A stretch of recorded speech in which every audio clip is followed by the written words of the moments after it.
జై శ్రీరామ్ అందరికీ. ఈరోజైతే మన పరడ గ్రామంలో ఉన్న శివునిగుట్టకైతే వెళ్దాము. ఇది శివునిగుట్ట కింద ఈ స్టెప్స్ అయితే, ఇది శివునిగుట్ట పైకి ఎక్కడానికి స్టెప్స్. ఇక్కడైతే చూడవచ్చు, మనం పైకి అయితే ఎక్కుతున్నాము.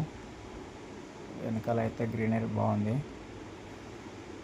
ఇది నేనైతే ఇప్పటివరకు హాఫ్ అయితే ఎక్కాను. బ్యాక్ సైడ్ చూస్తున్నారు కదా, పొలాలు చాలా గ్రీనరీగా కనిపిస్తున్నాయి, చాలా బాగున్నాయి. వ్యూ మస్తుంది.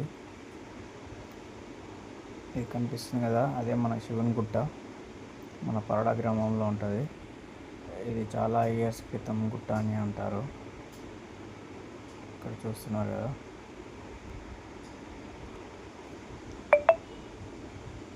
ఇది శివునిగుట్ట. ఇక్కడైతే దసరా రోజు అయితే, దసరాకు ముందు బతుకమ్మ రోజు చాలా ఫెస్టివల్ బాగా చేస్తారు. లైటింగ్స్ అన్నీ పెట్టి కనిపిస్తుంది కదా, ఇదే శివునిగుట్ట. మనకు బ్యాక్ సైడ్ కనిపిస్తుంది కదా, ఇక్కడే బతుకమ్మ పెట్టి అన్ని బతుకమ్మలు వాడతారు ఇక్కడ.